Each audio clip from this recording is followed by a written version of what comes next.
সন্ধ্যার সময় শালকান্দি গ্রামে ধানের গন্ধ মিশে যেত বাতাসে। সূর্য ডুবে গেলে মাঠ থেকে ফিরে আসা কৃষকের দল গরুর গাড়ি নিয়ে ঘরে ফিরত। নদীর ধার দিয়ে হাঁটতে হাঁটতে গ্রামের বাচ্চারা লুকোচুরি খেলত, কেউ বা মাসি বাজাত। এই গ্রামেই জন্মেছিল মাহবুব, দরিদ্র কৃষকের ছেলে। বাবা দিনরাত হাল চষে জীবিকা চালাত, মা ভাঙা চুলায় ভাত রেঁধে দিত। তাদের ঘর ছিল মাটির, ছাদ খড়ের, জানালা দিয়ে ঢুকত শীতের বাতাস। কিন্তু সেই দারিদ্র্যের মধ্যেও ছিল এক ধরনের শান্তি। মাহবুব ছোট থেকেই আলাদা ছিল। যখন সমবয়সী ছেলেরা শুধু খেলাধুলায় মগ্ন থাকত, সে মাঠে বসে থাকত মাটির দিকে তাকিয়ে। মাটির গন্ধ পেলে তার মনে হতো এই মাটির ভেতরে কিছু আছে, শুধু ফসলের প্রতিশ্রুতি নয়, বরং ত্যাগের ডাক। তার মা প্রায়ই বলতো, দেখিস বাবা, এই মাটি কখনো ভুলিস না, এই মাটিই আমাদের মা, মাটি বাঁচলে আমরা বাঁচব। কিন্তু তখন মাহবুব বুঝত না মায়ের কথার গভীরতা। একদিন গ্রামের মেলায় সে দেখল শহর থেকে আসা এক শিক্ষক বক্তৃতা দিচ্ছেন। শিক্ষক বললেন, দেশ যদি স্বাধীন না হয় তবে তোমাদের মাটি কখনো নিজের হবে না। এই কথাটা মাহবুবের বুক কাঁপিয়ে দিল। তার মনে প্রথমবারের মতো প্রশ্ন জাগল, আমি কি শুধু কৃষক হব, নাকি এই মাটির জন্য আরও বড় কিছু করব? বছর কয়েক পর গ্রাম জুড়ে ছড়িয়ে পড়ল যুদ্ধের খবর। শহরে বিদ্রোহ, রাস্তায় লড়াই, গুলি, মানুষ খুন হচ্ছে। শালকান্দির তরুণেরা একে একে শহরে চলে গেল যুদ্ধ করতে। মাহবুবও স্থির থাকতে পারল না। এক সন্ধ্যায় সে বাবার কাছে গিয়ে বলল, বাবা, আমিও যাব, এই মাটির জন্য লড়াই করতে হবে। বাবা চোখ লাল করে উঠলেন, তুই কৃষকের ছেলে, যুদ্ধ মানে মৃত্যু, তুই মরলে আমি কি নিয়ে বাঁচব? মাহবুব মাথা নিচু করে দাঁড়িয়ে রইল। সেই সময় তার মা এগিয়ে এলেন। তিনি কিছু বললেন না, শুধু ছেলের মাথায় হাত রেখে মাটির মতো নরম কণ্ঠে বললেন, যা বাবা, যদি মাটি তোর ডাক শুনে থাকে তবে থামিস না। মাহবুব বুঝল এটাই মায়ের অনুমতি। সেই রাতেই সে গ্রাম ছেড়ে চলে গেল। পেছনে রইল মায়ের অশ্রু, বাবার দীর্ঘশ্বাস আর শালকান্দি গ্রামের নিরীহ মুখগুলো।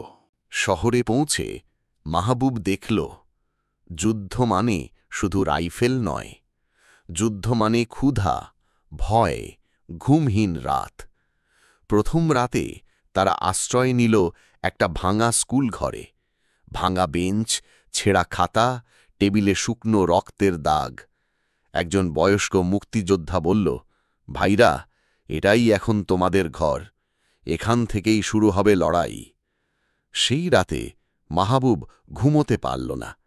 জানালা দিয়ে বাইরে তাকিয়ে দেখল, চাঁদের আলোয় রাস্তায় পড়ে আছে একটা ভাঙা জুতো, পাশে রক্ত শুকিয়ে কালো হয়ে গেছে।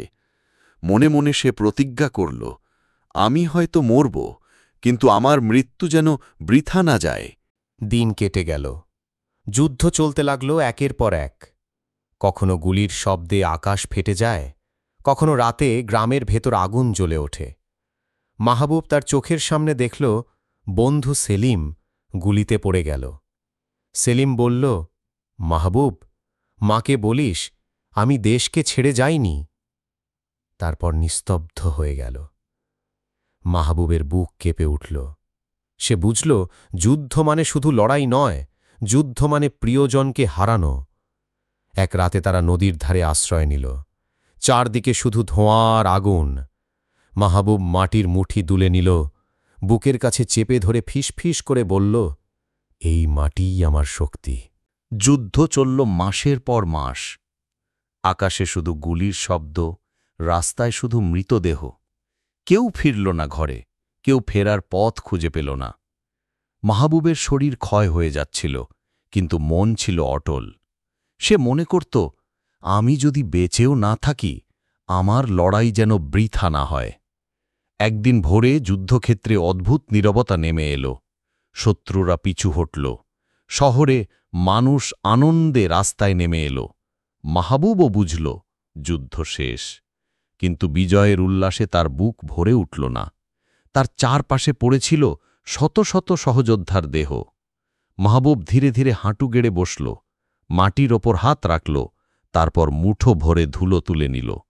সে ফিসফিস করে বলল, এই ধুলোতে আছে আমার ভাইদের রক্ত, তাদের স্বপ্ন, তাদের জীবন। সেই এক মুঠো ধুলোই সে বুকে চেপে নিল। কয়েক সপ্তাহ পর মাহবুব শালকান্দি গ্রামে ফিরল। তার গায়ে ছেঁড়া কাপড়, মুখে ক্লান্তি, চোখে অদ্ভুত শূন্যতা। গ্রামের লোকজন জড়ো হয়ে গেল। কেউ উল্লাসে চিৎকার করল, আবার কেউ হতাশ গলায় বলল, কি নিয়ে ফিরে তা? কোথায় পদক? কোথায় জয়? মাহবুব চুপ করে রইল। সে শুধু পকেট থেকে সেই ধুলো বের করে মাটিতে ছিটিয়ে দিল। গ্রামের লোক হাসতে লাগল। সব হারিয়ে ফিরেছে, শুধু ধুলো নিয়ে এসেছে। বাবা হতাশ হয়ে ছেলের দিকে তাকালেন, কিন্তু মা ছুটে গিয়ে ছেলেকে জড়িয়ে ধরলেন। চোখ ভিজে উঠল তার। মা বললেন, বাবা, তুই খালি হাতে আসিসনি, তুই ফিরিয়ে এনেছিস ত্যাগের স্মৃতি। দিন কেটে গেল। মাহবুব আবার জমিতে কাজ শুরু করল। সেই ধুলো মিশিয়ে দিল মাটিতে। অবিশ্বাস্যভাবে সেই বছরের ফসল হল গ্রামের ইতিহাসে সেরা। ধানের শীষে সোনার মতো ঝলমল করল সূর্যের আলো। ক্ষুধার্ত গ্রামে আবার ভাতের হাঁড়ি ফুটতে লাগল। গ্রামবাসী অবাক হয়ে তাকিয়ে রইল। তারা ফিসফিস করে বলল, হয়তো সেই ধুলোতেই কিছু ছিল। মাহবুব শুধু মুচকি হেসে বলল, এটা কোনো জাদু নয়, এটা আমাদের শহীদ ভাইদের ত্যাগের শক্তি।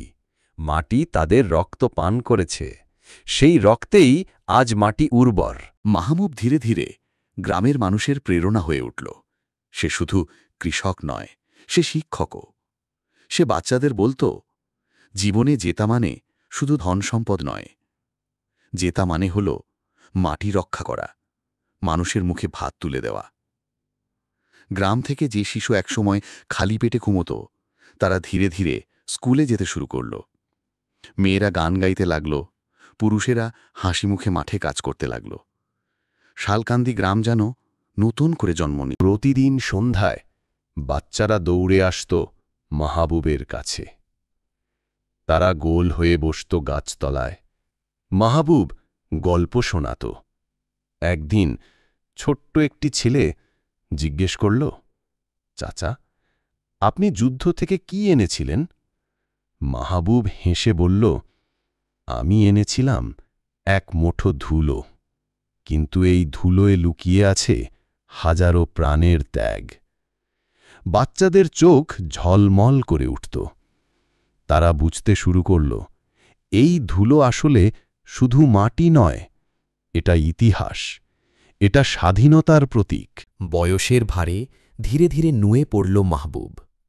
চোখে আগের সেই দীপ্তি আর নেই, কিন্তু মুখে আছে শান্তির হাসি। একদিন সূর্যাস্তের সময় সে গাছতলায় বসেছিল। বাচ্চারা ঘিরে ছিল তাকে। একটি মেয়ে হঠাৎ জিজ্ঞেস করল, চাচা, আপনি যদি সেই ধুলো না আনতেন তবে কি হতো? মাহবুব আকাশের দিকে তাকাল। তার চোখ ভিজে উঠল, ঠোঁটে নীরব হাসি। সে বলল, আমি ধুলো না আনলেও কিছু বদলাতো না হয়তো, কিন্তু আমি সেই ধুলোই লুকিয়ে এনেছিলাম শহীদদের গল্প। যে জাতি তার শহীদদের ভুলে যায়, সে জাতি কোনোদিন বাঁচতে পারে না।